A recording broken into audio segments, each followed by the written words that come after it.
boa noite a todas e a todos, sejam bem-vindas e bem-vindos.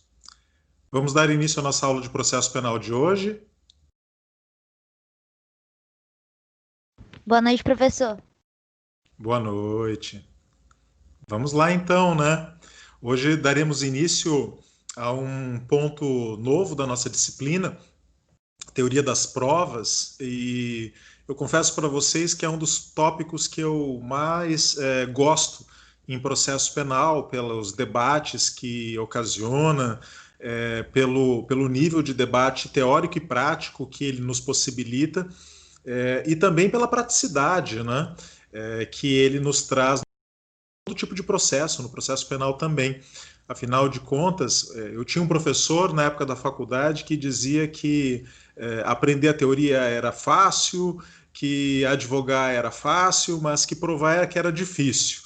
Então, isso nos mostra, na verdade, o desafio que nós estamos diante da teoria da prova, porque realmente aqueles que serão partes no processo penal, não digo tanto a atividade do magistrado, embora o magistrado ele tenha como função analisar as provas que são juntadas aos autos, as partes, sejam ela a parte acusadora ou a parte que se defende, a função principal delas é provar, é trazer provas aos autos. Portanto, uma atividade extremamente prática e da mais alta dignidade dentro do processo penal. Então, eu gostaria de começar compartilhando aqui com vocês a tela, para que vocês possam acompanhar o nosso roteiro de hoje. Me digam se eu vou conseguir. Acredito que sim, só um minuto. Acho que consegui, né?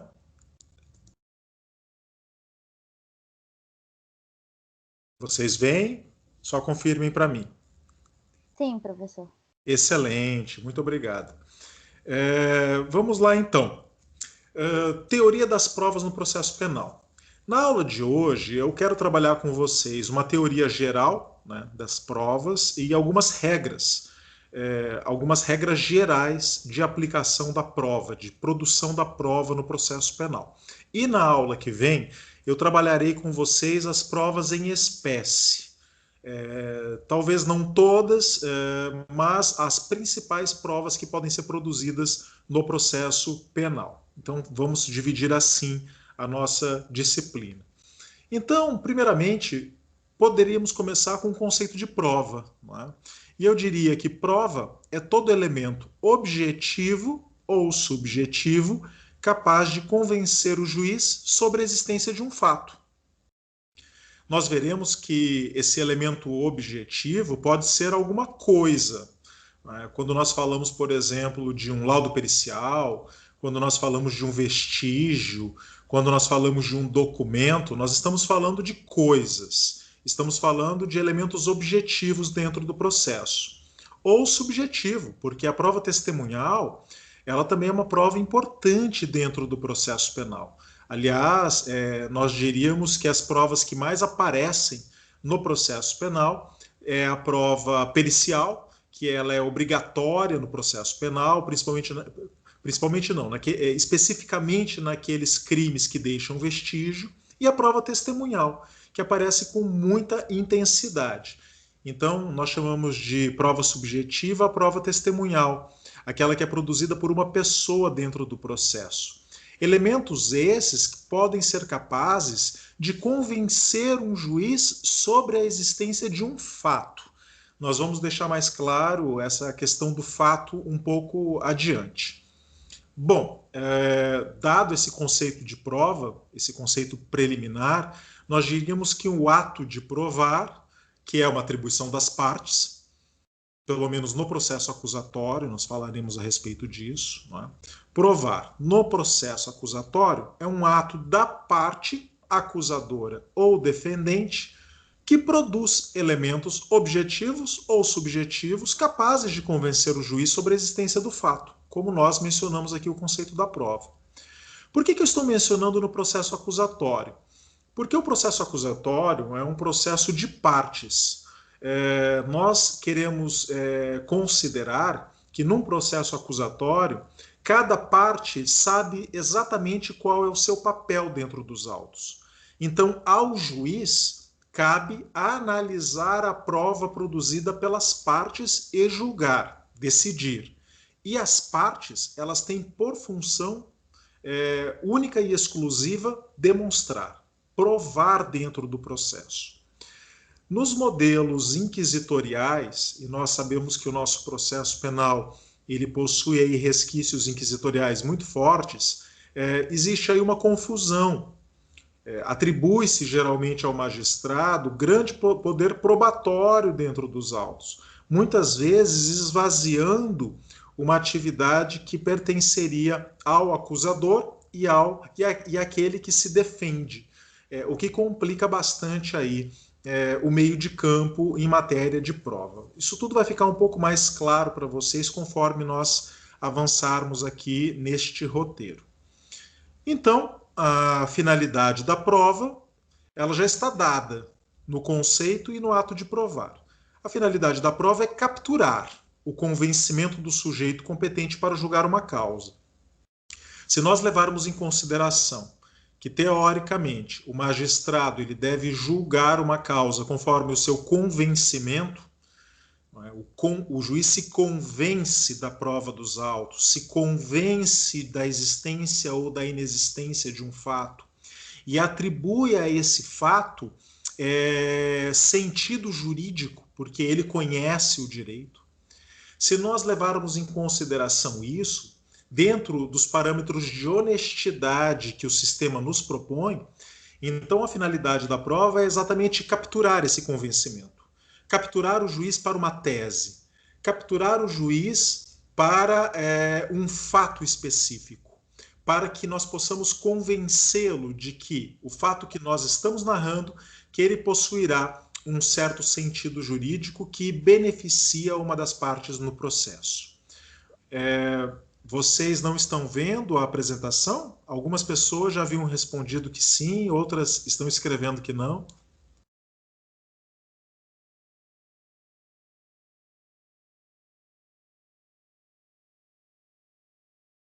Nós podemos tentar fazer novo compartilhamento. Aqui para mim aparece, né, aparece que está compartilhando. Vejamos então.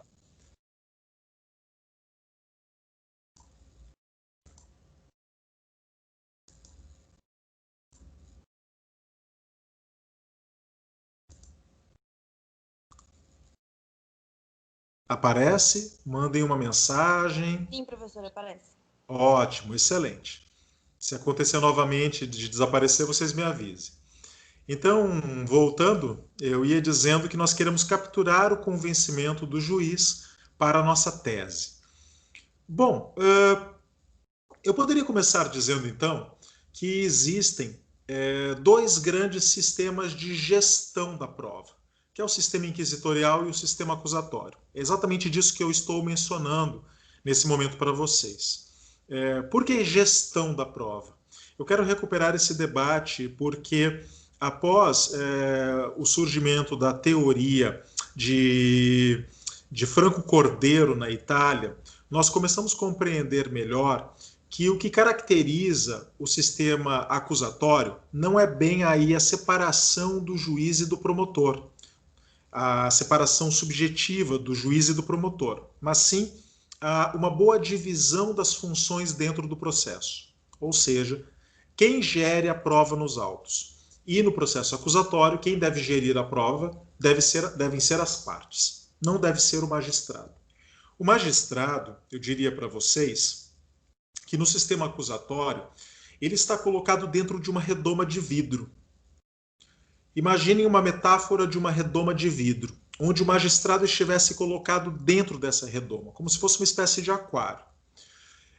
Essa redoma de vidro permite que o magistrado observe tudo o que está acontecendo do lado de fora, que ele observe a produção das provas pelo acusador e pelo defendente, mas não permite que o magistrado toque essa prova, que ele coloque suas mãos para fora da redoma e possa manipular a prova.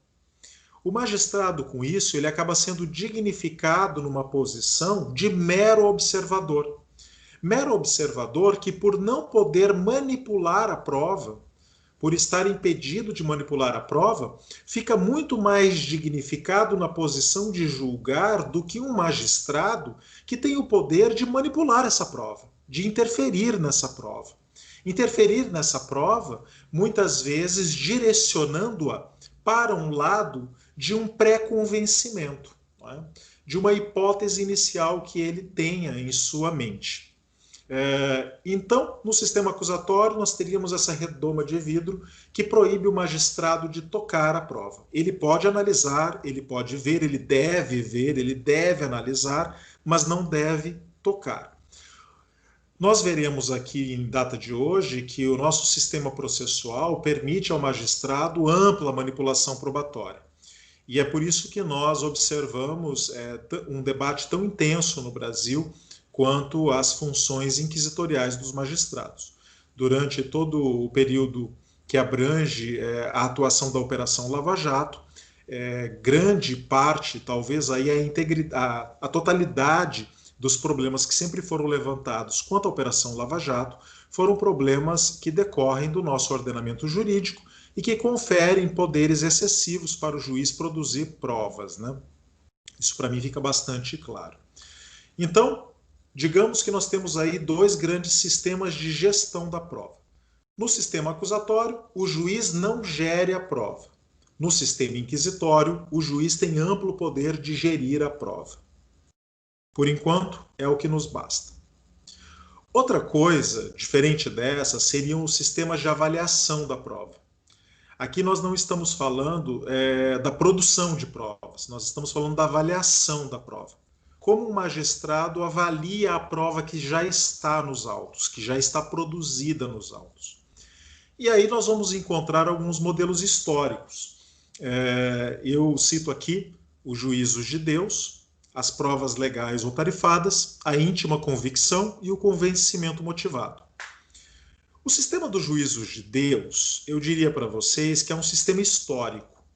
Histórico porque ele foi superado, pelo menos nos regimes processuais penais ocidentais que nós conhecemos, ele não é mais aplicado. Então, ele é um sistema medieval, ele é um sistema que considera que Deus intervém no processo para dizer se uma pessoa é culpada ou inocente. Portanto, vocês podem imaginar que esse é um pensamento teocrático, né, teologizado, que imagina que Deus interfere em nossas vidas em todo momento, inclusive dentro do processo. Vocês já assistiram em filmes, por exemplo, aquelas provas das ordalhas, as ordalhas e os duelos, que eram as duas modalidades de juízos de Deus. Então o sujeito era mergulhado, mergulhado dentro de um tonel de óleo fervente, e se ele saísse ileso do óleo fervente era porque Deus interviu para dizer que ele era inocente. Se ele saísse queimado, Deus interviu para dizer que ele era culpado. Ou nós colocávamos ali um chão repleto de brasa incandescente, e o sujeito precisava andar sobre a brasa, e se ele não queimasse os seus pés é porque Deus interviu para demonstrar aos homens a sua inocência. Se ele se queimasse é porque esse sujeito era culpado. Então, uma crença do homem medieval de que Deus interfere dentro do processo para demonstrar, através de sinais, que um sujeito é culpado ou inocente. O juiz, ele, portanto, é um observador. Ele deve apenas colher os sinais. Ele deve observar os sinais divinos, colher os sinais divinos e traduzi-los para dentro do processo. Vocês podem imaginar nessa época que muito poucas pessoas eram consideradas inocentes diante desse tipo de sistema de avaliação da prova. Eu mencionei também os duelos, né? Se colocava um sujeito para lutar com gladiadores ou com feras, né? Com animais ferozes, e se ele saísse vencedor da luta é porque Deus interviu em seu favor, se ele saísse morto é porque ele era culpado. Então imaginem vocês que o sujeito já tinha quase que uma pena de morte, né, decretada de antemão. Como eu disse para vocês, esse é um modelo que ficou no passado e depois nós conhecemos, com a modernidade, outros modelos. Nós conhecemos, por exemplo, o sistema das provas legais ou tarifadas. O que é o sistema das provas legais ou tarifadas? É um modelo matemático. Diante da arbitrariedade que acontecia durante o período da Idade Média, quando a modernidade chega, ela pressupõe que agora, para que nós não tenhamos aí a arbitrariedade do juízo de Deus, que as provas elas deveriam ter aí pesos matemáticos. Então, a própria lei diz qual é o peso matemático de uma prova. Esse sistema ele gerou algumas injustiças e algumas justiças. Injustiças. Num sistema dominado, por exemplo, por preconceitos, como, por exemplo, preconceitos de gênero, de raça, de etnia, não foi incomum, inclusive no nosso sistema processual penal brasileiro, que se estabelecessem pesos para diferenças de gênero e raciais. O nosso Código de Processo Penal do Império, por exemplo, dizia que para debelar o testemunho de um homem, nós precisaríamos aí do testemunho de 5 mulheres, porque o peso do testemunho de um homem era muito maior que o peso do testemunho de uma mulher. Ou simplesmente que a fala de um negro não poderia debelar a fala de um branco durante o período da escravidão. Então, o sistema acabava incorporando o racismo estrutural brasileiro, o sexismo estrutural brasileiro e acabava reproduzindo esse tipo de distorção. Por outro lado, nós não podemos jogar o sistema legal, das provas legais ou tarifadas, na lata do lixo. Ele é importante. Existirão situações onde o Código de Processo Penal ele nos dirá que sem uma certa prova é impossível condenar um certo réu. E ele existe no nosso ordenamento jurídico, quando, por exemplo, o artigo 158 do Código de Processo Penal e o 159 nos dizem que para condenar um sujeito por um crime que deixa vestígios materiais, é necessário o exame de corpo de delito. Sem essa prova, nós não poderemos condenar um réu. Então imaginem vocês que no crime de homicídio, que é o típico caso de crime que deixa vestígio, nós não poderemos condenar um sujeito sem o exame de corpo de delito, seja ele direto ou indireto. A prova da materialidade do crime. Esse é um tipo de prova legal que evita injustiças. Que tipo de injustiças? Por exemplo, que uma pessoa pudesse ser condenada sem que o cadáver fosse jamais encontrado. Nós temos muitos casos de erro judiciário que já foram praticados no Brasil em situações semelhantes a essa. Outro modelo que surgiu também foi o da íntima convicção. A íntima convicção é o sistema onde eu decido e não preciso fundamentar a minha decisão. Então, a minha decisão ela é íntima, ela é pessoal e eu voto. Eu apenas voto pela condenação ou pela absolvição sem ter que fundamentar. Esse sistema ele também é um sistema interessante. Ele é interessante e ele vigora ainda hoje em muitos casos. Por exemplo, no Tribunal do Júri. No Tribunal do Júri, os jurados eles decidem com íntima convicção e votam ao final guilt or not guilt, se eles entendem que o sujeito é culpado ou que o sujeito é inocente. Não apenas no Tribunal do Júri, também nos tribunais brasileiros, por exemplo, quando num processo de apelação, um recurso em sentido estrito, ou seja, nos recursos em geral, o relator desse procedimento no tribunal, ele profere o seu voto e os demais desembargadores ou ministros nos tribunais superiores votam em acompanhar o relator. Vejam, nessas situações, os desembargadores e os ministros também estão votando por íntima convicção. e estão acompanhando o convencimento e a motivação do relator da causa, sem ter que expressar a sua própria fundamentação no acórdão que julgam. Né? Então é um sistema que também vigora no nosso ordenamento jurídico. E por fim, o convencimento motivado, que é o mais conhecido, porque é aquele que vigora perante o juiz togado, o juiz de direito, né? O juiz que fez concurso público.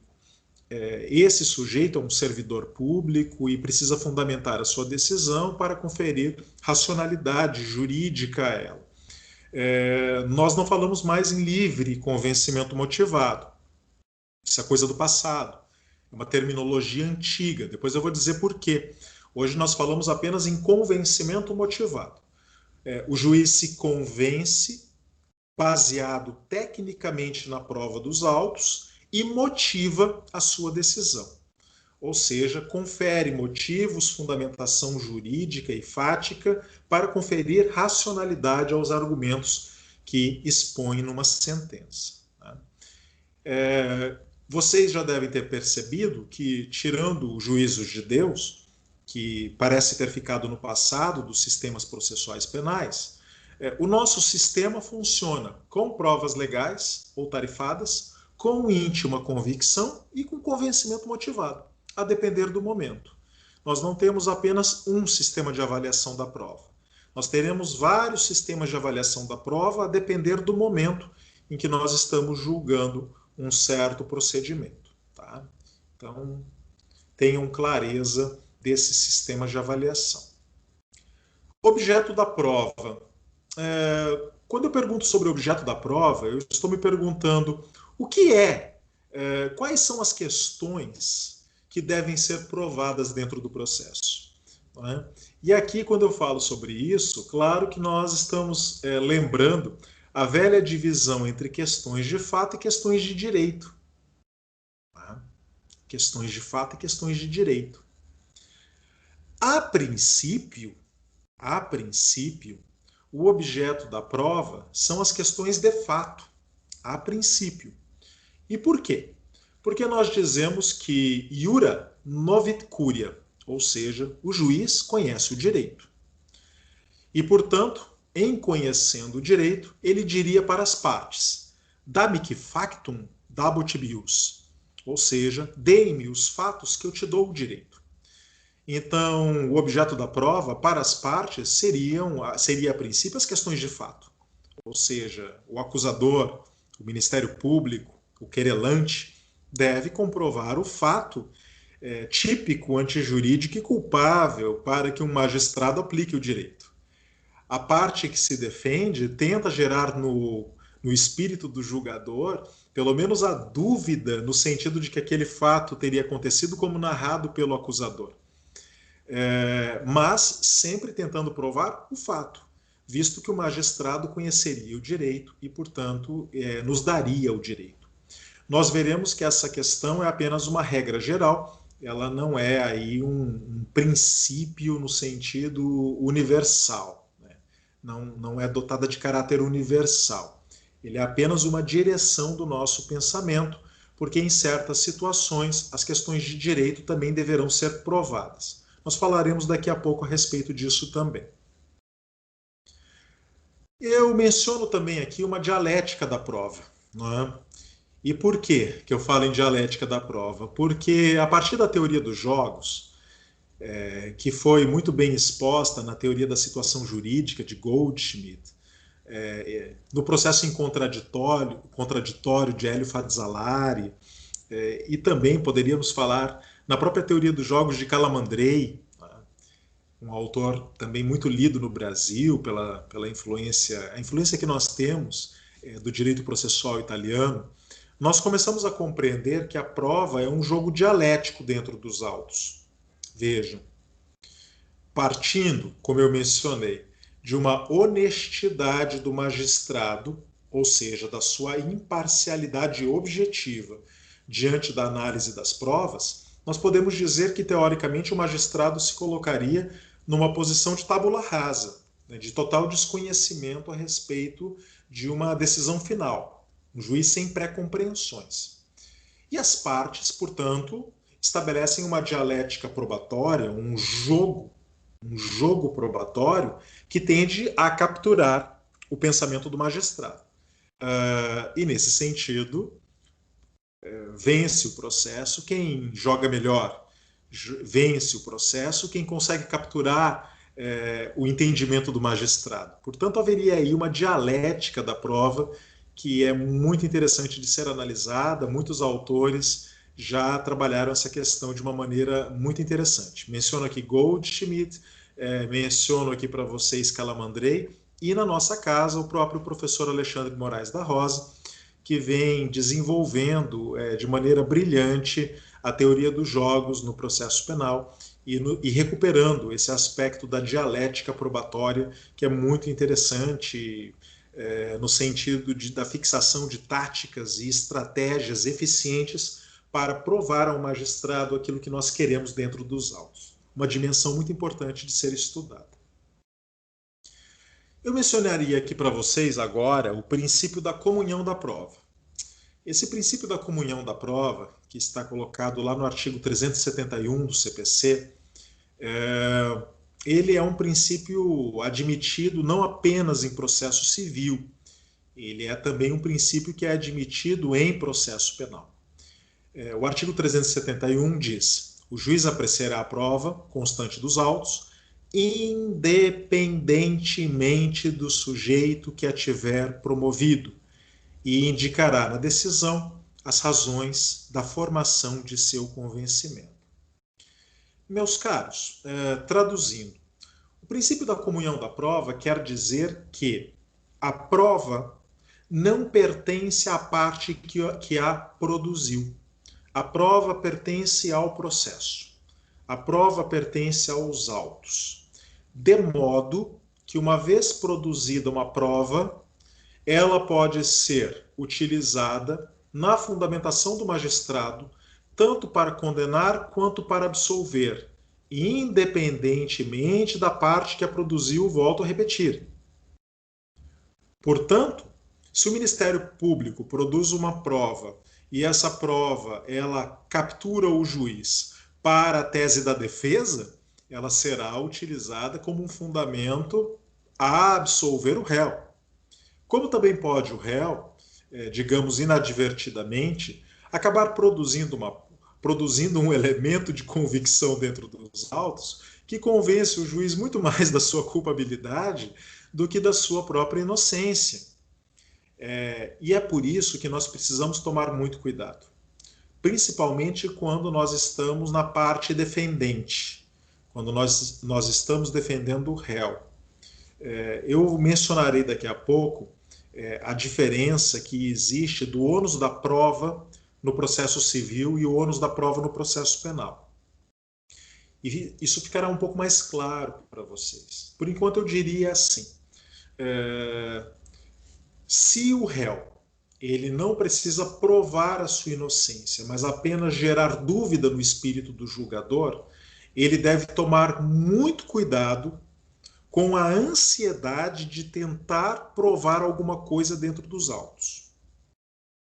Eu já percebi na minha vida profissional muitos advogados, talvez por inexperiência no processo penal, talvez começando na carreira do processo penal, ou mesmo advogados que atuam em outras áreas do conhecimento, no processo civil, no processo trabalhista, que tem uma outra lógica, tentando provar desesperadamente a inocência do acusado e acabarem com isso produzindo provas que beneficiam a parte acusadora. Então nós precisamos conter a nossa ansiedade, e eu vou esclarecer isso um pouco melhor quando eu falar do ônus da prova no processo penal. Por enquanto tenhamos claro isso. Comunhão da prova. A prova pertence aos autos, a prova não pertence à parte. O magistrado poderá utilizar a prova que está nos autos para condenar, para absolver, independentemente da parte que a produziu. Eu mencionaria para vocês também uma classificação das provas. eu classifico as provas em diretas e indiretas, objetivas e subjetivas, casuais e pré-constituídas. Vejamos então, né? O que é uma prova direta? Uma prova direta é uma prova que tem relação imediata com o fato. Logo, uma prova indireta é um elemento de convicção que não se relaciona imediatamente com o fato, mas com outros fatos que me fazem deduzir que o fato principal aconteceu. Vai ficar um pouco mais claro para vocês.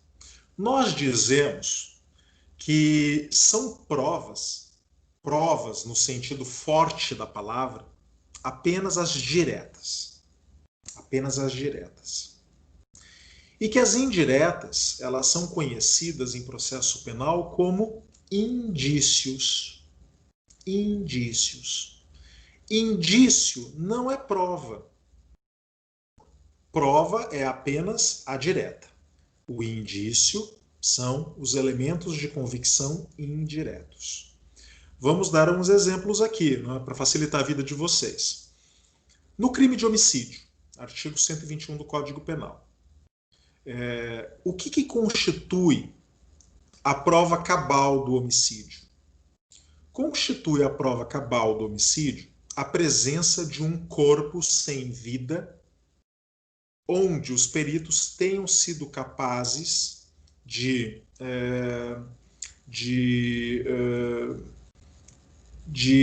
demonstrar que essa vida foi perdida por causas não naturais e provocadas por um outro ser humano.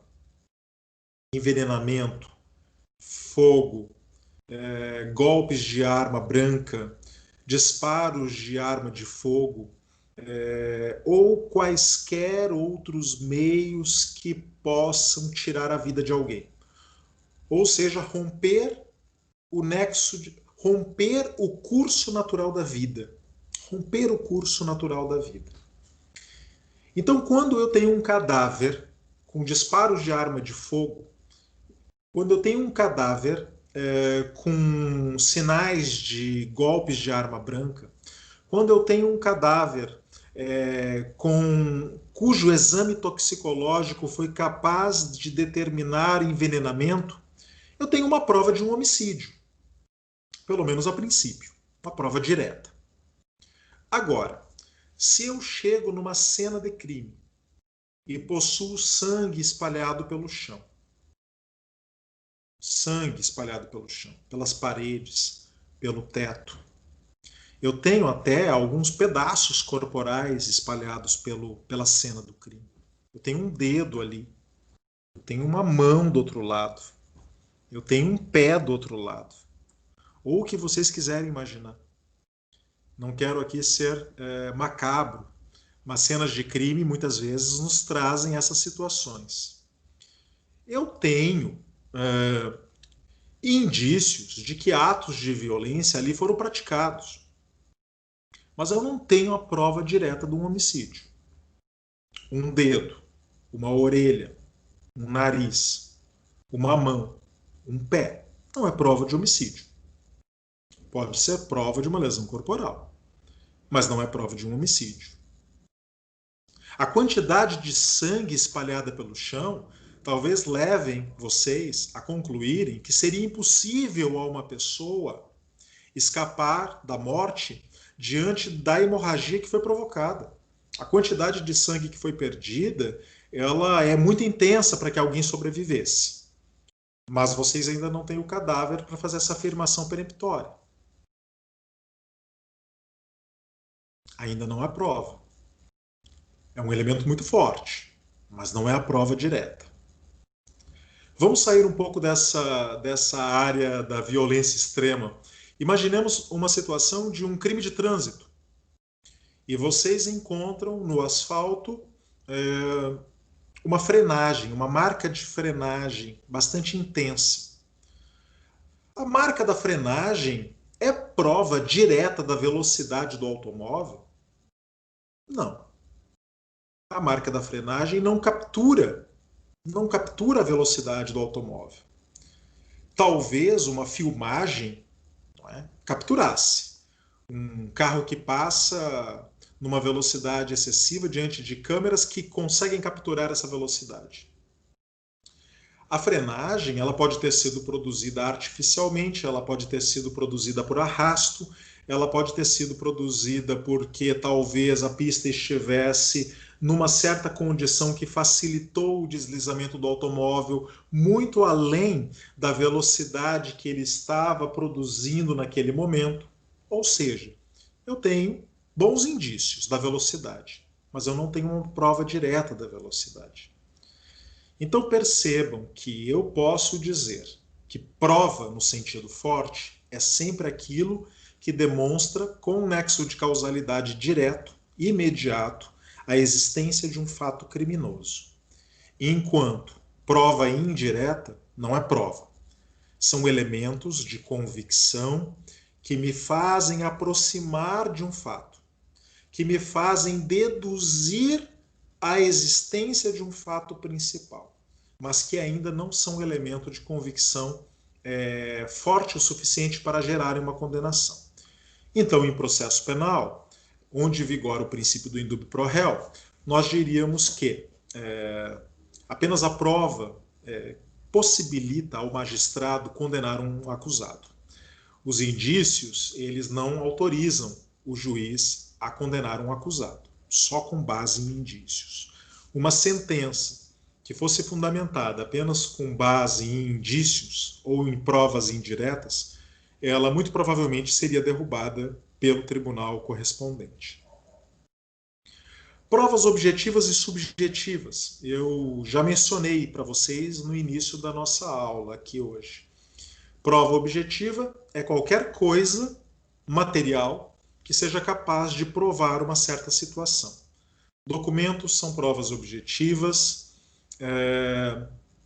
perícias são provas objetivas, coisas, a arma do crime, a faca, o revólver, são provas objetivas, o sangue é uma prova objetiva, o exame de DNA é uma prova objetiva, a cena do crime é uma prova objetiva, tudo aquilo que puder ser capturado pelos sentidos fisicamente é uma prova objetiva. O cadáver é uma prova objetiva. Subjetivo é tudo aquilo que depende da percepção humana. A prova testemunhal, o interrogatório, as declarações do ofendido, as declarações proferidas pelas partes interessadas no processo. Todas elas dependem de interpretações, de percepções individuais. E todas elas, portanto, são de caráter subjetivo. A palavra da vítima, a palavra do réu. E elas podem ainda ser casuais e pré-constituídas. Nós dizemos que provas casuais são aqueles elementos que foram criados não para servir de prova. Uma foto de família feita no churrasco do domingo não foi feita para servir de prova, mas poderá, eventualmente, servir de prova num processo. Não é verdade? E aí vocês podem imaginar qualquer coisa que não tinha como finalidade inicial ser prova, mas foi utilizada como prova. Ou vocês poderiam imaginar uma carta de amor. A carta de amor, ela tinha uma finalidade, mas ela acabou num processo sendo utilizada como uma prova. E as provas pré-constituídas. As provas pré-constituídas são aquelas que são produzidas para servir de prova. Elas têm essa finalidade desde o início. Então, nós dizemos que o instrumento contratual, ele é feito para servir de prova, para servir de prova do contrato. O contrato é um encontro de vontade entre as partes. Vejam, o instrumento é o papel. O instrumento é aquele elemento de prova que foi produzido pelas partes para deixar claro para todos, urbi et orbi, não é? Para todos da cidade, que um certo negócio jurídico foi firmado pelas partes. Então, aí nós poderíamos citar o caso dos instrumentos contratuais como provas pré-constituídas, que servirão naturalmente de prova tanto no processo civil quanto no processo penal, a depender da situação que nós estivermos analisando. Ok, pessoal?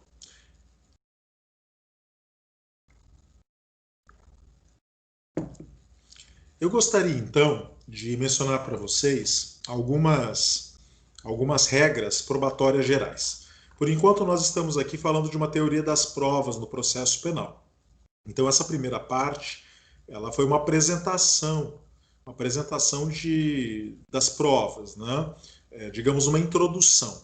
Agora eu gostaria de mencionar para vocês algumas regras importantes em matéria probatória no processo penal. Primeiramente, se vocês abrirem os seus códigos de processo penal, lá no artigo 3º, artigo 3º do Código de Processo Penal, ele nos diz: a lei processual penal admitirá interpretação extensiva e aplicação analógica, bem como suplemento dos princípios gerais de direito. O que nos interessa mais proximamente aqui, no caso da teoria das provas, é a interpretação extensiva, até mais que a aplicação analógica. Porque na interpretação extensiva, eu estendo uma norma que não existe no ordenamento jurídico processual penal para ele. Então eu pego um artigo do Código de Processo Civil e estendo para o Código de Processo Penal para suprir uma lacuna processual penal. Na aplicação analógica, situações de fato equivalentes devem possuir tratamento jurídico equivalente ou semelhante. Então nos interessa muito mais aqui a interpretação extensiva. E o artigo 3º do CPP, ele permite, portanto, que o processualista penal busque no processo civil elementos para suprir as lacunas do processo penal em matéria probatória. E nós veremos a partir daqui, vocês verão que eu vou citar a partir daqui muitos artigos do Código de Processo Civil. E por quê? Porque esses artigos do Código de Processo Civil, eles suprem lacunas do processo penal. O Código de Processo Penal não foi tão sistemático quanto o processo civil, até porque o Código de Processo Civil brasileiro é bem atual, bastante moderno. O nosso Código de Processo Penal é de 1941, ele é muito defasado, muito atrasado, muito marcado ideologicamente. Nós precisamos urgentemente de um novo Código de Processo Penal. E, portanto, nós vamos buscar no processo civil elementos para suprir lacunas. Dito isso, primeiramente nós deveríamos dizer quais são os meios de prova. Quais são os meios de prova que estão disponíveis para o advogado, para a advogada, para o promotor, a promotora, para que ele possa demonstrar uma situação de fato dentro dos autos. O artigo 369 do CPC nos dá essa resposta. As partes têm o direito de empregar todos os meios legais, bem como os moralmente legítimos, ainda que não especificados neste Código, para provar a verdade dos fatos em que se funda o pedido ou a defesa e influir eficazmente na convicção do juiz. Portanto, nem o Código de Processo Civil, nem o Código de Processo Penal são exaustivos em meios de prova. Qualquer meio de prova poderá ser utilizado. Qualquer coisa poderá ser utilizada como meio de provar, de convencer o juiz, desde que esse meio não seja ilegal ou contrário à moralidade. Vejam vocês, né? Eu sempre brinco que a lápide do cemitério não está descrita nem no CPC, nem no CPP como um elemento de prova. Mas eu não tenho dúvida que uma lápide de cemitério, que ela se configura num documento apto a provar uma situação processual, civil ou penal. Por que não? O Código de Processo Penal, ele não tem a figura da inspeção judicial. Ele não menciona. Mas a inspeção judicial, além de ser prevista no Código de Processo Civil e poder ser estendida para o processo penal, em virtude do artigo 3º, ela não tem nada de ilegal, mesmo que ela não estivesse no Código de Processo Civil. Ela não é um meio ilegal ou moralmente ilegítimo. Portanto, o juiz poderia realizar uma inspeção judicial. Vocês poderiam dizer que ela não deveria ser realizada pelo princípio da acusatoriedade, que o magistrado não deveria se imiscuir na produção de provas. E aí eu concordaria com vocês. Por esse viés, sim.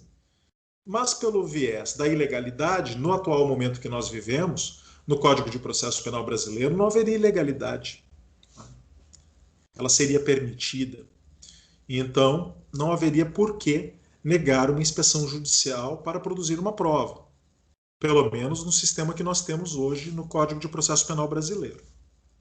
Então, tenhamos claro, qualquer coisa pode ser utilizada para provar, qualquer coisa.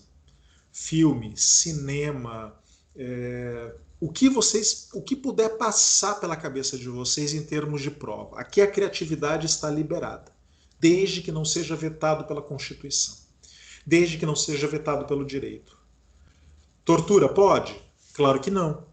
Ela está absolutamente vetada no nosso ordenamento jurídico pela Constituição. Ela é inconstitucional, ela é ilegal, ela é imoral perante o sistema, ela viola os direitos humanos e por isso nós dizemos que ela está banida do nosso ordenamento jurídico. Não pode ser utilizada de nenhuma maneira. Tudo que não estiver vetado será permitido em matéria probatória. Uma questão interessante nesse tema é a prova emprestada, né? Está prevista lá no artigo 372 do Código de Processo Civil. E aí vocês diriam, ela pode ser utilizada no processo penal? Sim, sem dúvida, ela pode ser utilizada no processo penal. A jurisprudência brasileira admite a prova emprestada também no processo penal sem qualquer tipo de problema. Mas eu diria para vocês que a prova emprestada, nós temos que tomar cuidado com ela em um detalhe. Ela é uma prova precária. E ela é precária porque ela ainda não foi submetida ao contraditório no processo que a toma de empréstimo, ou seja, no processo penal. Vejam vocês, percebam. Vamos lembrar aqui da litispendência. Eu digo que há litispendência quando em dois processos estão reproduzidas as mesmas partes, o mesmo fato e a mesma causa de pedir. Vocês se recordam dessa definição. Então, uma testemunha que é chamada neste processo, ela é chamada para ser ouvida pelas mesmas partes, sobre o mesmo fato e sobre a mesma causa de pedido. Essa prova foi submetida ao contraditório aqui, no processo principal. Foi ouvida pelas partes, foi inquirida pelas partes, foi reperguntada pelas partes. Essa prova que foi produzida neste processo, ela serve como prova em outro processo, se esse processo não tem as mesmas partes, se não tem os mesmos fatos e a mesma causa de pedido? Entenderam onde eu quero chegar? Portanto, o contraditório que é produzido num processo não serve para outro processo, porque não se repetem causa de pedir, fatos e partes. Se repetissem esses três elementos, eu estaria diante de uma litispendência e um dos processos deveria ser extinto. Então eu posso sim pegar uma prova de empréstimo a um outro processo, mas ao trazê-lo para este processo principal, o tomador do empréstimo, eu preciso submeter essa prova a contraditório aqui, no processo final. Se houver, por qualquer motivação, uma negativa de submeter ao contraditório essa essa prova que foi tomada de empréstimo, essa prova será considerada ilegal. E nós sabemos que a prova ilegal ela deve ser defenestrada dos autos, ela deve ser retirada do processo. Então tenhamos clareza disso. Sim, poderá a parte tomar de empréstimo provas de outros processos, mas essa prova, trazida ao processo final, deverá ser submetida novamente ao contraditório, pena de ser considerada ilegal e ter que ser defenestrada do processo. Perfeito? Convencimento do julgador. Eu joguei essa provocação agora há pouco, quando eu disse que o convencimento do julgador não é livre. Não é livre. E por quê? Porque durante muito tempo utilizou-se no Brasil a terminologia livre convencimento motivado. Essa terminologia ela foi espancada pela teoria nacional brasileira, porque se dizia o juiz não é livre no seu convencimento. Não é uma liberdade. A liberdade ela consistiria numa amplitude que não está sendo dada pelo Código de Processo Penal, nem pelo Código de Processo Civil. Porque o juiz, ele realiza um trabalho técnico. Um trabalho técnico. Então, o convencimento do juiz, ele deve ser um convencimento técnico. O que significa que o convencimento do juiz deve ser um convencimento técnico? Significa que o juiz honesto, ele pode ter uma opinião pessoal sobre o caso. Ele pode, como qualquer um de nós pode ter uma opinião sobre qualquer coisa na vida. Mas, tecnicamente, ele proferir uma decisão que contraria a sua própria opinião pessoal sobre aquele caso. Esse é o juiz honesto. Esse é o juiz imparcial. Eu posso ter uma opinião, eu, juiz, posso ter uma opinião pessoal, um sentimento pessoal de que um certo réu é culpado nos autos, que ele praticou um delito. Melhor dizendo. Mas, como juiz, eu verifico que não estão presentes elementos suficientes para condenar esse sujeito. E eu absolvo. Talvez lá no churrasco de família, ou para minha esposa, ou para o meu marido, ou para minha namorada, ou para o meu namorado, num momento de intimidade, eu até diga: eu, particularmente, como ser humano, acredito que aquele sujeito é culpado, que ele praticou o delito. Mas, como magistrado, eu analiso o processo tecnicamente. E não haviam provas técnicas para uma condenação. E, portanto, eu o absolvi. Veja. Portanto, volto a essa questão. O convencimento do juiz não é livre. Não pode ser livre. O convencimento do juiz deve ser técnico. Deve avaliar a prova existente nos autos. Nos autos. E, portanto, ele é um convencimento motivado, mas não um livre convencimento motivado. Tanto é verdade, essa questão que eu estou mencionando para vocês, que o próprio Código de Processo Civil, ele aboliu essa terminologia, ele fez uma modificação nessa terminologia.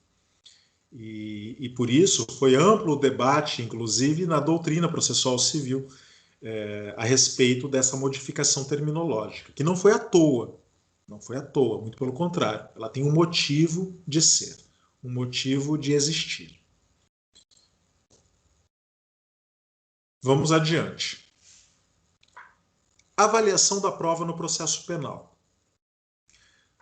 Já que nós estamos falando de convencimento do julgador, não é? Como que o juiz ele avalia a prova no processo penal? Eu diria para vocês que existe uma regra geral. Uma regra geral, e essa regra geral é a regra que está colocada na confissão A regra geral da confissão no processo penal. E por quê? Primeiramente, deixe-me fazer um esclarecimento. A confissão no processo civil, em causas disponíveis, pelo menos, ela gera certeza do fato imputado por aquele que acusa. Por aquele que acusa. Numa causa disponível, eu acuso uma certa pessoa de ter me esbulhado na minha propriedade. Se aquele a quem eu imputo o esbulho confessa, seja na sua contestação escrita, seja na audiência onde é ouvido, onde é tomado o seu depoimento pessoal, se ele confessa de alguma maneira e a causa é disponível, não há mais para o juiz o que fazer. Não há. O que deve fazer o juiz? Deve julgar antecipadamente a lide.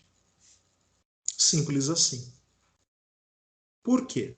Porque a confissão, seja na contestação, seja na audiência que toma o depoimento da parte, a confissão, ela faz prova absoluta contra aquele que confessa. No processo civil. No processo penal, essa regra está banida. Banida. Pelo contrário, no processo penal, a confissão não faz prova absoluta de nada. De nada.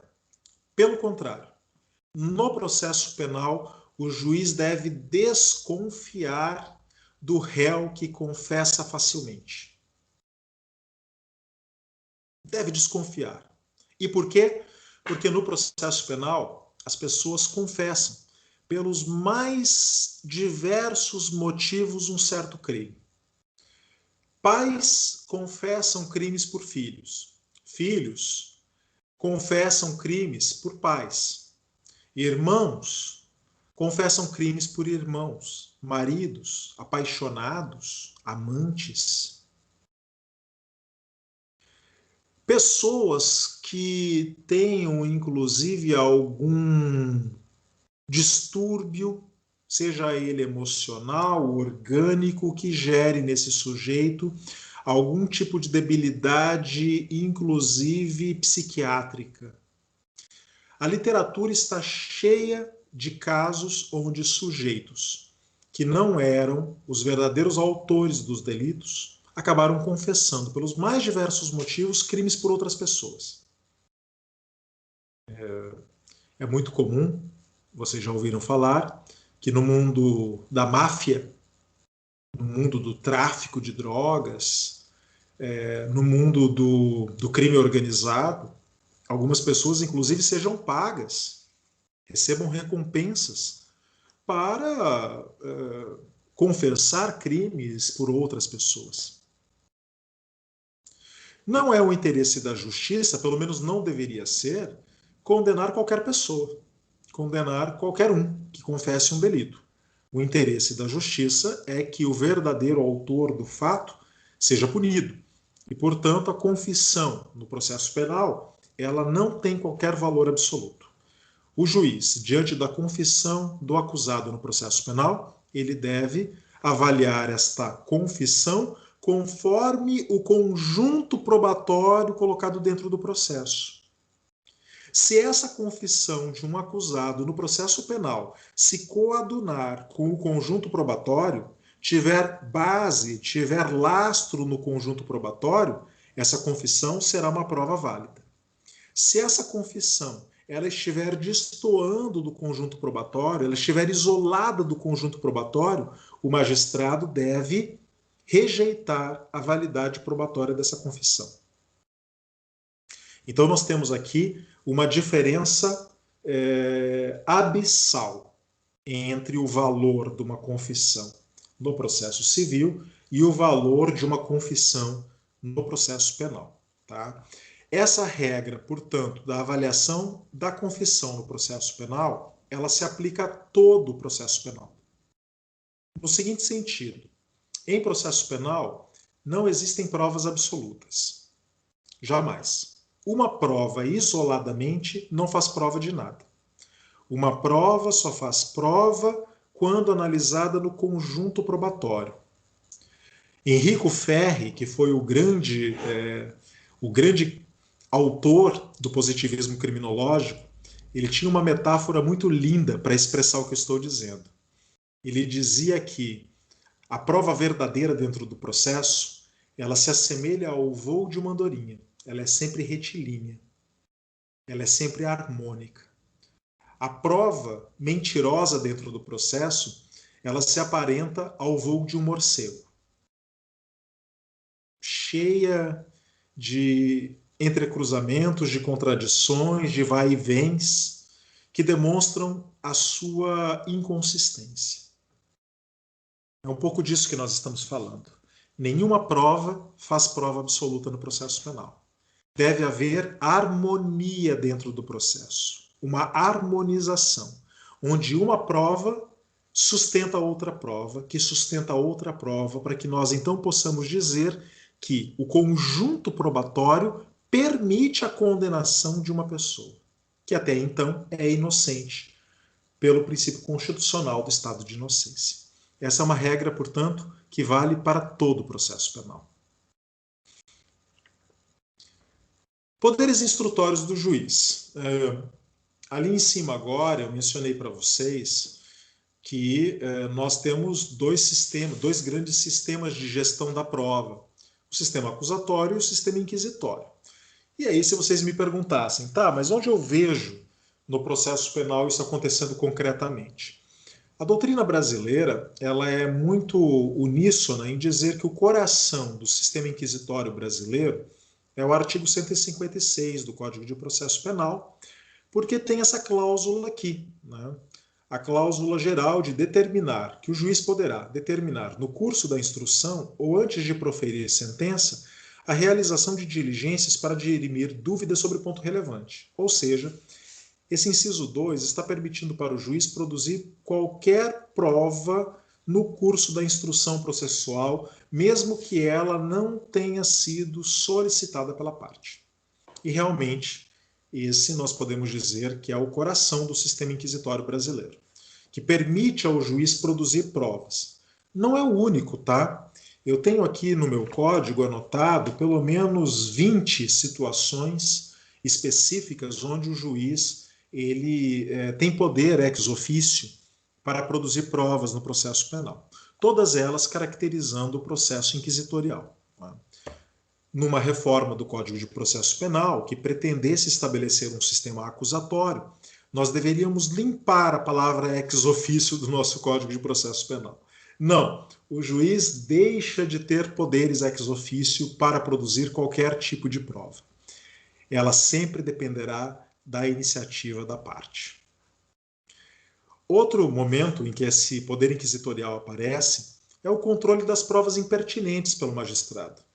Vejam que lá no artigo 400 do Código de Processo Penal aparece assim: na audiência de instrução e julgamento, as provas serão produzidas numa só audiência, podendo o juiz indeferir as consideradas irrelevantes, impertinentes ou protelatórias. Meus caros, esse parágrafo primeiro, ele é aberto demais. Ele precisaria ser especificado. Nós não queremos negar ao juiz o poder de controlar a regularidade do processo. Imaginem que uma parte chegasse na audiência e começasse a falar de uma situação que não tem nada a ver com os fatos dentro do processo. O juiz precisa dizer, olha, parte, não é? Você está trazendo aos autos um fato que é impertinente, que é irrelevante, que é protelatório, né? Atenha-se ao fato principal. Mas vejam que muitas vezes a parte ela pode tentar estar construindo um argumento para chegar ao fato principal. Eu já assisti situações vexatórias onde a parte mal começa a desenhar um raciocínio e o juiz interrompe esse raciocínio dizendo que aquilo é irrelevante. Mas sem que a pessoa conclua um raciocínio, muitas vezes nós não podemos entender se aquilo é relevante ou irrelevante. Eu preciso entender o que ela está querendo, aonde ela está querendo chegar. Tá? Portanto, nós temos que tomar muito cuidado. O juiz deve, sim, como presidente dos autos, ter poder de manter a regularidade do processo, mas conferir ao juiz um poder exagerado de indeferir provas, porque de antemão ele considera que elas são irrelevantes, impertinentes ou protelatórias, nós estaríamos concedendo para o juiz mais um poder inquisitorial. E nós sabemos, a Operação Lava Jato foi rica nesse sentido, de que juízes que não concordavam com provas que estavam sendo produzidas por certas partes já indeferiam de antemão a produção daquelas provas, porque não eram provas que eles considerassem pertinentes à sua própria pré-compreensão. E isso é muito grave. Isso é muito grave porque acaba revelando um juiz parcial, um juiz que já tem uma decisão em mente, um juiz que quer que a prova que vem aos autos seja uma prova que dê sustentação ao seu próprio pré-julgamento. Não é um juiz que está interessado em trazer aos autos elementos para uma decisão honesta. Tomemos cuidado. Ônus da prova. Essa é uma questão muito importante. Meus caros, essa talvez seja uma das questões mais preciosas da teoria da prova no processo penal. Vejam, vocês fizeram um processo civil. E no processo civil, vocês aprenderam uma regra de ouro. A regra de que cabe à parte que alega um fato prová-lo. Simples assim. Simples assim. Alega fatos que provem, ou pelo menos demonstrem, os fatos constitutivos do seu direito. Quando eu apresento uma petição inicial, eu faço com que essa petição inicial venha acompanhada de documentos, de provas, que provem o fato constitutivo do meu direito, do direito alegado. Por sua vez, cabe ao réu demonstrar fatos impeditivos, fatos desconstitutivos, fatos que bloqueiem a possibilidade de o fato que narrado pelo autor se constituir num direito. Essa é uma regra de ouro. Portanto, o que o artigo 373 do Código de Processo Civil nos diz é, em resumo, cada um prova o que alega. Prova o fato que lhe interessa, o réu prova o fato que lhe interessa. E vocês, pasmem, encontrarão essa definição também no artigo 156, caput do Código de Processo Penal. Mas o Código de Processo Penal não funciona nesse modelo. E não funciona nesse modelo por quê? Porque em processo penal nós precisamos modular a definição do 156 com o 3867 do CPP, que é o princípio do indúbio pro réu, que é uma decorrência lógica do Estado constitucional de inocência. A Constituição brasileira diz: a Constituição brasileira não presume a inocência. Não presume nada. Ela diz: nós somos inocentes. É um estado existencial. A inocência é um estado existencial. Eu sou inocente até o advento da sentença penal condenatória. Não é uma presunção. Falar em presunção significaria que nós somos culpados, mas que até o advento da sentença penal condenatória, a Constituição presume que nós somos inocentes. Isso seria uma perversão do princípio. Seria a aplicação contrária do princípio. Portanto, é estado de inocência. O artigo 386 do Código de Processo Penal, inciso 7º, ele realiza no Código de Processo Penal o princípio do estado de inocência, dizendo que o juiz absolverá o réu, mencionando a causa na parte dispositiva, desde que reconheça não existir prova suficiente para a condenação.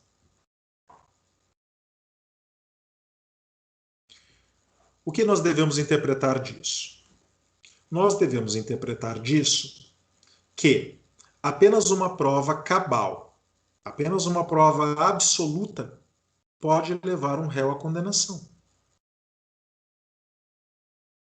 Se ficar qualquer ponta solta, se ficar qualquer tipo de dúvida na mente do magistrado, ele deverá absolver.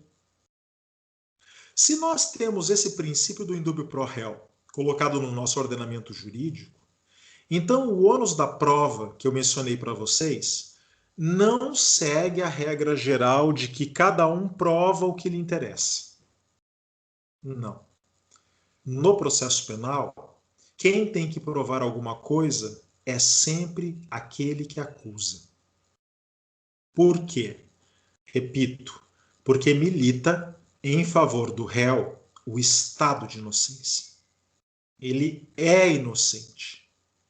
E para retirá-lo da inocência, aquele que acusa deverá provar absolutamente a culpabilidade.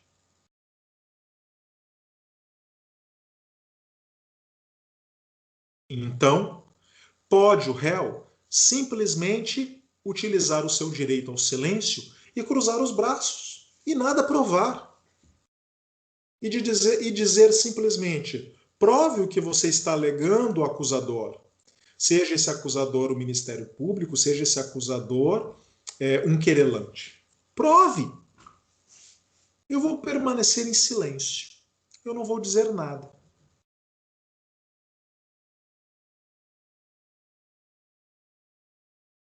E é por isso que eu mencionava para vocês agora há pouco, que nós temos que conter a ansiedade quando estamos do lado do réu em querer provar alguma coisa. Porque o nosso réu já é inocente. Já é. Ele já está em estado de inocência. No afã de querer provar o que já está dado, eu posso talvez produzir uma prova que beneficie o Ministério Público. Então, jovens advogados e jovens advogadas, só produzam uma prova no processo penal a favor dos seus clientes quando vocês tiverem muita convicção, mas muita convicção, de que aquela prova não vai prejudicar o cliente de vocês. Porque a pior coisa que pode existir é, no afã de tentar provar a inocência, acabar provando a culpabilidade. Isso seria terrível. O advogado criminal, já com uma certa experiência, muitas vezes ele fica em silêncio. Ele tem cuidado, inclusive, na hora de fazer perguntas exageradas para testemunha. Às vezes você faz uma pergunta para testemunha na audiência e ela te dá uma resposta que te prejudica. Tem que tomar muito cuidado com isso. Calma. Cautela. Muita cautela na hora de produzir provas. Porque o ônus da prova, no processo penal, está distribuído de forma desigual. O Ministério Público, o querelante, devem provar absolutamente a culpabilidade para retirar o réu do estado de inocência. O réu deve apenas manter a calma e, com isso, gerar, no mínimo, a dúvida no espírito do julgador. Claro, meus caros, se vocês têm a prova em mãos da inocência do sujeito, que bom, parabéns para vocês. Parabéns para vocês. Vocês têm lá o álibi, né? O cliente de vocês está sendo acusado de ter matado alguém, e vocês têm o álibi perfeito de que ele estava em outra situação, inclusive com filmado, né? Estava lá em outro lugar, no mesmo momento, na mesma hora, em outro lugar. Usem, mas só usem quando tiverem certeza que essa prova realmente beneficiará o cliente de vocês. Outro princípio muito importante do processo penal é o nemo tenetur sede tegere, que está colocado no artigo 379 do CPC e no artigo 5º, 63 da Constituição. O nemo tenetur sede tegere é o princípio de que ninguém pode ser obrigado a produzir prova contra si mesmo. E por quê? Porque a Constituição diz que nós temos o direito ao silêncio. O nemo tenetur sede tegere é decorrência lógica do direito ao silêncio. Eu não sou obrigado a produzir prova contra mim mesmo. É por isso que obrigar o sujeito a assoprar o bafômetro é inconstitucional. É inconstitucional. É por isso que forçar um réu a participar da reconstituição do crime é inconstitucional. É por isso que obrigar um acusado a fornecer material sanguíneo próprio para exame de DNA é inconstitucional.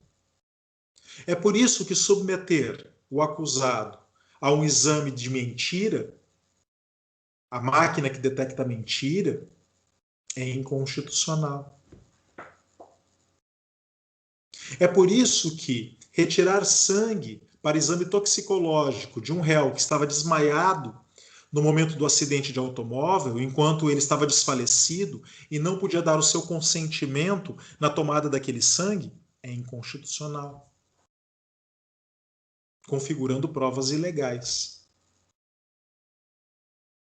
Provas ilegais. E provas ilegais devem ser desentranhadas do processo, como nós temos aqui na sequência. Não é? Vocês já estudaram isso em processo civil. E tudo que vocês estudarem em processo civil se aplica aqui. A prova ilícita, ela viola o direito constitucional ou o direito infraconstitucional. Vejam, ela viola. Ela não podia ser produzida. Eu já dei aqui hoje o exemplo da tortura. Então eu torturo um réu na delegacia para que ele confesse a prática de um delito. Essa é uma prova ilícita originária. Porque ela foi originariamente obtida mediante tortura. Mas eu também tenho as provas ilícitas derivadas. Eu torturo o réu para que ele confesse onde ele guardou a prova material do crime. E ele me diz, eu guardei o dinheiro furtado na churrasqueira da casa do meu sogro. E então o delegado, com base nessa confissão obtida mediante tortura, solicita para o juiz uma busca e apreensão do dinheiro em domicílio particular. O juiz, que não sabe que aquilo foi obtido mediante tortura, concede a busca e a apreensão e com o mandado judicial, o delegado captura o objeto material que faz a prova do crime. Essa busca e apreensão, se nós isolarmos ela da sua origem, ela seria totalmente ilegal. Houve um pedido para o juiz concedeu, ela foi praticada durante o dia, nos horários definidos no Código de Processo Penal, não havia nenhuma ilegalidade. Mas a forma que foi utilizada para obter essa busca e apreensão, ela deriva de uma prova originariamente ilícita. E aqui vigora o princípio da árvore dos frutos envenenados. Ou seja, uma árvore envenenada só dará frutos envenenados. Se uma prova foi produzida ilicitamente nos autos, todas as provas que dela derivem serão consideradas ilegais e deverão ser desentranhadas dos autos, mesmo que isoladamente elas sejam legais. Mesmo que isoladamente elas sejam legais. Percebem? Então, provas ilícitas podem ser originárias ou derivadas. Se forem derivadas, aplica-se aqui a metáfora da árvore dos frutos envenenados. E, portanto, todas essas provas deverão ser desentranhadas dos autos. A novidade que foi colocada no Código de Processo Penal pelo pacote anticrime foi o parágrafo 5º do 157, que diz assim: o juiz que conhecer do conteúdo da prova declarada inadmissível não poderá proferir a sentença ou acordo. Uma medida muito prudente do legislador, muito prudente. Porque, vejam, o juiz, ele conheceu da prova ilícita. E ele pode ficar contaminado psicologicamente com essa prova. Ele até desentranha a prova dos autos, mas ele já se convenceu. Ele já se convenceu. Ele não vai fundamentar a condenação com base naquela prova que foi desentranhada, porque ele não pode fazê-lo. Mas ele vai fazer um esforço para condenar o sujeito com as outras provas que existem no processo. Então, o pacote anticrime, ele disse: o juiz que conhecer do conteúdo da prova, declarada inadmissível, não pode proferir sentença ou acordo. Infelizmente, o Supremo Tribunal Federal suspendeu esse parágrafo 5º na ADI 6298 do Distrito Federal. E está sob análise, portanto, do plenário do Supremo Tribunal Federal. Embora seja uma medida muito interessante e querida pelo ordenamento jurídico brasileiro. Querida porque faria com que a teoria das provas ilícitas ela fosse aplicada na prática efetivamente. Porque hoje o que acontece é, o juiz conhece a prova ilícita, desentranha do processo, mas fica contaminado. E este parágrafo 5º, ele eliminaria essa contaminação do magistrado pelo conhecimento da prova ilícita. Fato notório demanda prova? Meus caros, essa é uma questão muito interessante, porque o processo civil, ele diz que os fatos notórios não precisam ser provados. Mas, vejam, no processo penal, nós temos em matéria de materialidade de vestígios deixados pelo crime uma prova legal altarifada. De modo que o artigo 158 do Código de Processo Penal diz que, nos crimes que deixarem vestígio, será indispensável o exame de corpo de delito, não podendo supri-lo a confissão do acusado. Então, se o crime deixa vestígio, não pode condenar o acusado sem a prova da materialidade. Vou dar um exemplo, novamente no homicídio. Eu tenho um cadáver. O cadáver, ele é prova do homicídio. Só que o cadáver, ele não pode ser grampeado no processo. Eu preciso submeter este cadáver, que me coloca um fato notório. Eu estou vendo, é fato notório. O sujeito está cravejado de balas. Mas não basta ter o fato notório. Eu preciso submetê-lo a uma perícia para que os experts, os médicos legistas, possam determinar qual foi a causa do crime, mediante o seu conhecimento científico, produzam um documento chamado perícia legal, exame de necropsia, para que este documento seja anexado nos autos e este documento possa fazer prova de um fato que aparentemente era notório. Então, se no processo civil nós dizemos que os fatos notórios não precisam ser provados, isso não se aplica no processo penal de maneira tão evidente. No processo penal, fatos notórios precisam ser provados. Falta de controvérsia, não é? Outra questão que eu mencionei para vocês, mas eu vou me referir ali àquela regra da confissão, né? Eu já falei a respeito disso. Na confissão no processo civil, se eu confesso, não tem mais nada para o juiz fazer nos autos, apenas julgar a causa no estado em que se encontra. Porque a minha confissão ela faz prova absoluta contra mim mesmo, em causas processuais civis, pelo menos de direitos disponíveis. Mas no processo penal, a falta de controvérsia não faz prova de nada. É o caso da confissão. Eu posso confessar, mas essa confissão não faz prova da minha culpabilidade. Ela deve estar apoiada em outros elementos probatórios. Prova do direito. Eu comecei, inclusive, mencionando para vocês que o objeto da prova no processo são os fatos. A princípio, são os fatos. É um fato que deve ser provado. Eu, como autor, Ministério Público, querelante, levo um fato ao juiz.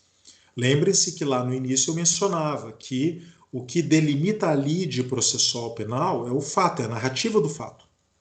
Então, o promotor de justiça, o procurador da República, o querelante na ação penal privada, apresentam ao juiz um fato e devem provar esse fato. Mas em certas situações, a prova do direito ela se fará necessária. O artigo 376 do CPC diz que a parte que alegar direito municipal, estadual, estrangeiro ou consuetudinário, provar-lhe-á o teor e a vigência, se assim o juiz determinar. Vejam, a regra aqui é a seguinte, que é admitida pela jurisprudência. Você não precisa fazer prova de direito federal, porque iura novit curia. O juiz, ele precisa conhecer o direito federal. Você não precisa fazer prova de direito estadual do estado em que o juiz atua. Como você também não precisa fazer prova de direito municipal do município em que o juiz atua. O juiz tem a obrigação de conhecer nesses 3 níveis da federação, os ordenamentos jurídicos vigentes nesses 3 âmbitos. Mas, se você alega direito de outro município em que o juiz não atua, de um outro estado da federação em que o juiz não atua, então ele poderá determinar que você faça a prova da vigência deste direito. Por fim, eu gostaria de mencionar aqui para vocês algumas questões que eu considero muito interessantes, já me encaminhando para o final da nossa aula. Presunções legais. Nós sabemos que o direito penal não gosta das presunções legais, mas elas acontecem de vez em quando. Sabemos também que as presunções elas podem ser relativas ou absolutas. As presunções absolutas, elas independem de prova. Se a lei está presumindo algo de forma absoluta, então não adianta eu produzir prova contra uma presunção legal. Agora, quando essa presunção for relativa, a parte a quem beneficie essa presunção, ela poderá sim produzir prova para demonstrar o contrário. Um exemplo maravilhoso e que inclusive não apenas porque é um exemplo clássico, mas também porque nessa semana passada nós tivemos um caso que deu uma repercussão nacional acontecido aqui em Florianópolis, né? Nos traz, por exemplo, a questão do estupro de vulnerável, né? O artigo 217-A do Código Penal. Ter conjunção carnal ou praticar outro ato libidinoso com menor de 14 anos. Reclusão de 8 a 15 anos. Parágrafo 1º. Incorre na mesma pena quem pratica as ações descritas no caput com alguém que, por enfermidade ou deficiência mental, não tem o necessário discernimento para a prática do ato ou que, por qualquer outra causa, não possa oferecer resistência. Por exemplo, uma pessoa que esteja sob os efeitos de bebida alcoólica, de drogas, de substâncias tóxicas que possam retirar o entendimento da pessoa por um certo momento. Qual é a regra no nosso ordenamento jurídico? O crime de estupro, previsto no artigo 213 do Código Penal, ele prevê a violação sexual de outrem mediante violência ou grave ameaça. O sexo entre maiores de 18 anos, de forma consentida, ele é absolutamente permitido, legal. Envolva a perversidade que queira envolver. Isso não é do âmbito, isso não está colocado no âmbito legal. Nós não fazemos julgamentos morais, não é? O sujeito ele pode, entre 4 paredes, de forma consentida, entre adultos, praticar o que ele quiser. Na medida em que haja violência ou grave ameaça, passaremos a ter um crime de estupro. Mas o Código Penal, ele faz uma delimitação, que está colocada no artigo 217-A do Código Penal. Se a pessoa tiver menos de 14 anos, enfermidade ou deficiência mental, ou estiver com o seu entendimento diminuído por qualquer outra causa, como as que eu mencionei aqui, e por isso ela não pudesse oferecer resistência, haverá o estupro de vulnerável. No caso do estupro de vulnerável, o STJ já decidiu, súmula 593, que no crime de estupro de vulnerável, que configura-se com a conjunção carnal ou prática de ato libidinoso com menor de 14 anos, é irrelevante eventual consentimento da vítima para a prática do ato. O consentimento é irrelevante. A experiência sexual anterior é irrelevante. E a existência de relacionamento amoroso com a gente é irrelevante. Então vejam, aqui a jurisprudência ela interpreta que há uma presunção de ordem absoluta quando uma pessoa maior de 18 anos praticar conjunção carnal ou qualquer ato libidinoso com um menor de 14 anos, ele não poderá alegar ao seu favor nem provar ao seu favor o consentimento da vítima, a experiência sexual anterior da vítima ou o relacionamento amoroso com a vítima. Haverá uma presunção absoluta de estupro nesses casos. Então, se a presunção é absoluta, de nada valerá ao sujeito tentar provar essas situações. Percebem? Isso, evidentemente, não exclui outras defesas, né? Como, por exemplo, o erro de tipo, ou quaisquer outras defesas que vocês possam imaginar. Mas nós temos que saber que, perante o ordenamento jurídico brasileiro, nesses casos específicos, pelo menos hoje, se interpreta que há uma presunção legal absoluta e não adianta ao réu fazer prova contrária a isso. Então, estaria excluído do direito da prova. Tudo bem, pessoal? Por fim, para que nós possamos terminar essa fase aqui da nossa aula, eu gostaria de mencionar para vocês que o que eu chamo de integração imaginária da prova, que é o papel das máximas de experiência e presunções pelo magistrado. E por quê? Porque a prova, os elementos probatórios, eles surgem nos autos como fragmentos. Um fragmento de uma prova material, um fragmento de uma prova testemunhal, o fragmento de uma prova pericial. Apenas na imaginação do magistrado é que eles serão integrados. Eu preciso de uma inteligência, da inteligência de alguém que analisa a prova, fazer a ligação desses fragmentos probatórios para dar uma consistência imaginária a esses elementos probatórios. Uma consistência imaginária. E isso é feito pelo magistrado com regras de experiência comum. Como diz o artigo 375 do Código de Processo Civil. Integração imaginária da prova. Eu sempre dou o seguinte exemplo. Vocês já brincaram de caleidoscópio. É uma brincadeira muito comum das crianças. O caleidoscópio é um aparelho composto por três espelhos justapostos, onde eu coloco ali dentro fragmentos de papel. E conforme eu giro o caleidoscópio com aqueles fragmentos de papel, se formam ali dentro, por uma ilusão de ótica, por um jogo dos espelhos, uma figura geométrica perfeita e harmônica. Uma estrela, uma flor, qualquer situação que vocês possam imaginar. Quando eu olho dentro do caleidoscópio, eu vejo uma ilusão de ótica. Tudo ali é perfeito. Tudo ali é geometricamente posto. Mas não é a realidade. Na realidade, eu só tenho fragmentos de papel. Mas na minha mente, eu formo uma imagem de completude. Eu imagino que haja uma flor, eu imagino que haja uma estrela.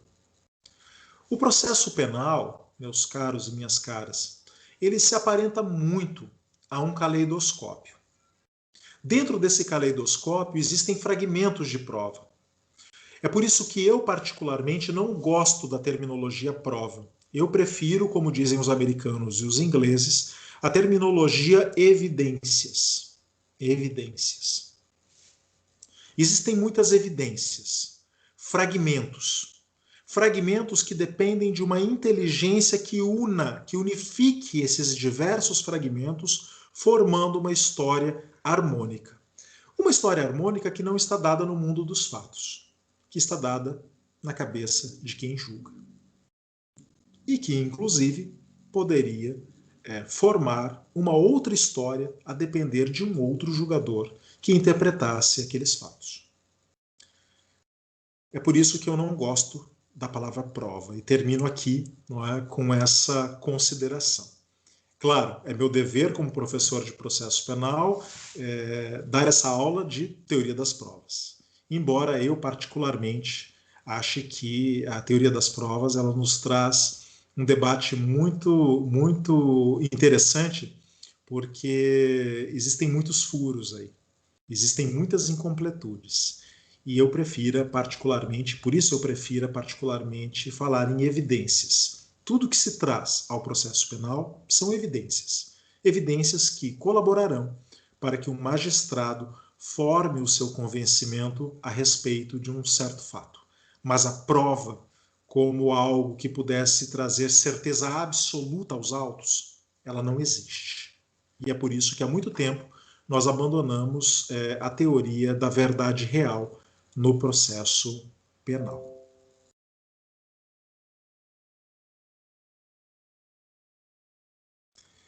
Eu termino aqui e, inclusive, pararei aqui de compartilhar a tela.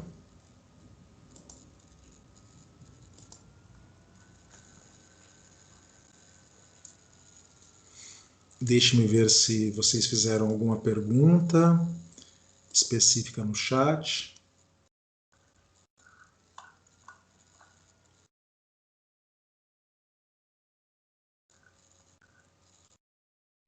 Vejo que não há nenhuma pergunta específica. Gostariam de fazer alguma pergunta? Ah, sim. Como uma prova... O Fernando pergunta, como determinar que uma prova tem de ser pericial? O artigo 158 do Código de Processo Penal diz que nos crimes que deixarem vestígios é indispensável o exame de corpo de delito. O que é um crime que deixa vestígio? Um crime que deixa vestígio é um crime que deixa restos de modificação no mundo físico. Um crime de homicídio é um crime que deixa vestígio.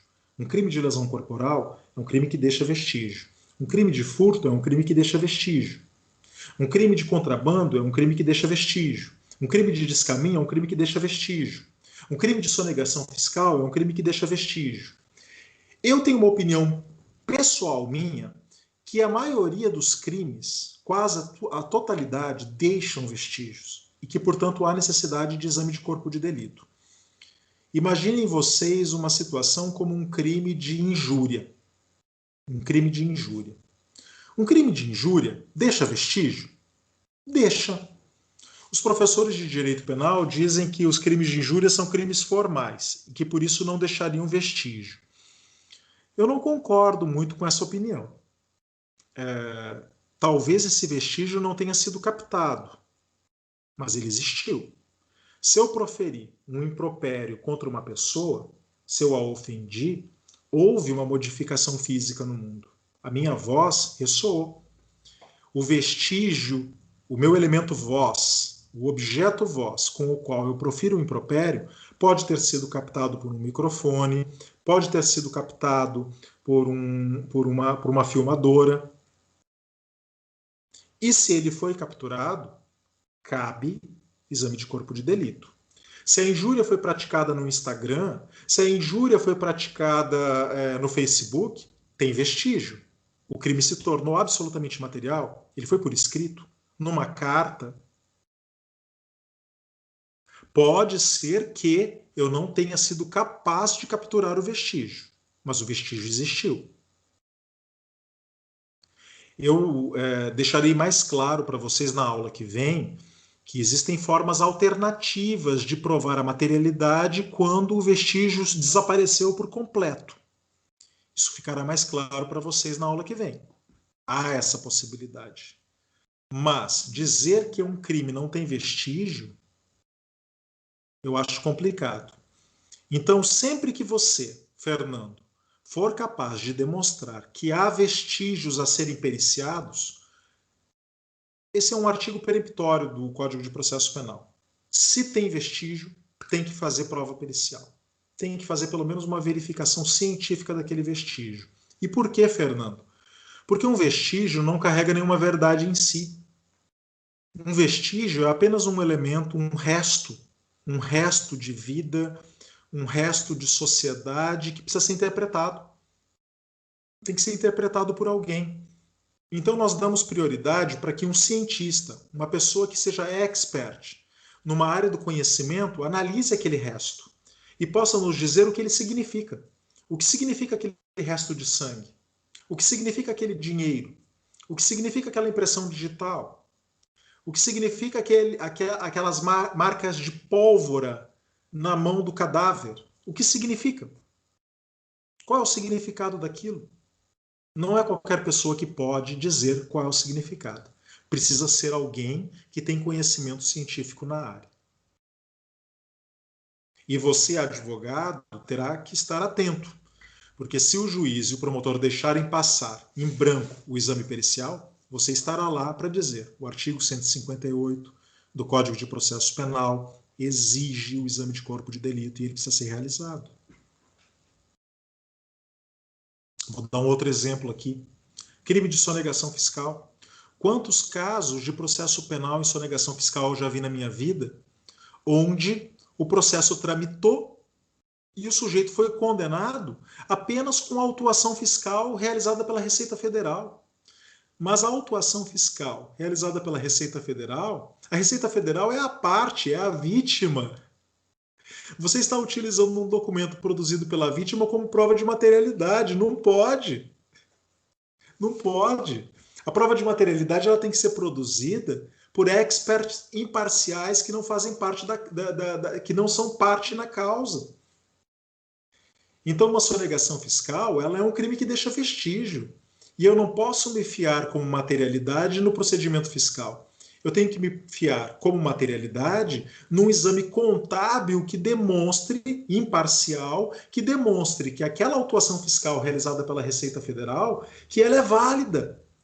E, infelizmente, todos os dias no Brasil, pessoas são condenadas apenas com a palavra da vítima. Com a palavra daquele que produz um documento como se prova de materialidade fosse. Serviria no máximo como uma prova testemunhal, mas jamais como uma prova de materialidade. Portanto, depende do caso concreto, nós precisamos estar atentos com cada caso concreto, mas eu diria, quase sempre cabe prova pericial. Quase sempre. Fique atento para perceber, em cada caso que você atuar, qual é a necessidade de uma prova pericial. Ok? Mais alguma pergunta? Professor, posso dar só um exemplo? Por favor, fique à vontade. No caso de um plágio, por exemplo, em que uma pessoa comum, que não é um cientista da linguística, né, da área de letras, pode perceber que um texto foi apropriado, né, pelo acusado de plágio, por exemplo, num trabalho acadêmico, ou, enfim, né, num livro. Ele precisaria chamar um profissional de letras para ser o perito científico, para que esse profissional diga houve plágio, ou ele, como um leitor comum, pode dizer, não, olha, aqui na página, sei lá, da página X à página Y, o texto é ipsis literis copiado de tal pessoa, então ele pode, né, capitular isso no artigo que fala de plágio, etc. Entende a pergunta? A minha pergunta é mais ou menos essa, assim, porque eu vejo justamente essa questão em saber quando que o juiz é obrigado a chamar um perito, ou ele pode, nesses casos em que ele se percebe como capaz de fazer essa análise, ele pode dispensar o perito? Ou tem algum critério mais objetivo para isso, ou é o juiz que decide? Fernando, o juiz é o peritus peritorum. O que isso significa? Significa que o juiz pode concordar ou discordar da perícia. Claro, se ele fosse obrigado a concordar com a perícia sempre, então quem seria o juiz não seria o juiz, seria o perito. Então ele é o peritus peritorum, quem dá a palavra final é ele. Mas ele tem que pedir a perícia. E por quê? Porque o Código de Processo Penal diz que é nulo o processo que deixa vestígio, em caso de crime que deixa vestígio, que não fizer a perícia. É causa de nulidade. Tá? Eu tenho causa de nulidade. O artigo 158, ele não deixa margem de dúvida. Sempre que tiver vestígio, tem que fazer exame de corpo de delito. E o caso que você menciona do plágio, deixa vestígio. Deixa vestígio. Está escrito, está no papel. Tem um suporte material ali. Tá? Eu diria para você o seguinte: haveria necessidade de uma avaliação. Haveria necessidade de uma avaliação. Eu, como advogado, defenderia isso. Tá? Defenderia. E se o magistrado julgasse a causa sem essa avaliação de um terceiro imparcial, eu pediria a nulidade do processo. Ou pediria, inclusive, a absolvição do acusado com base no artigo 386 pela falta de perícia.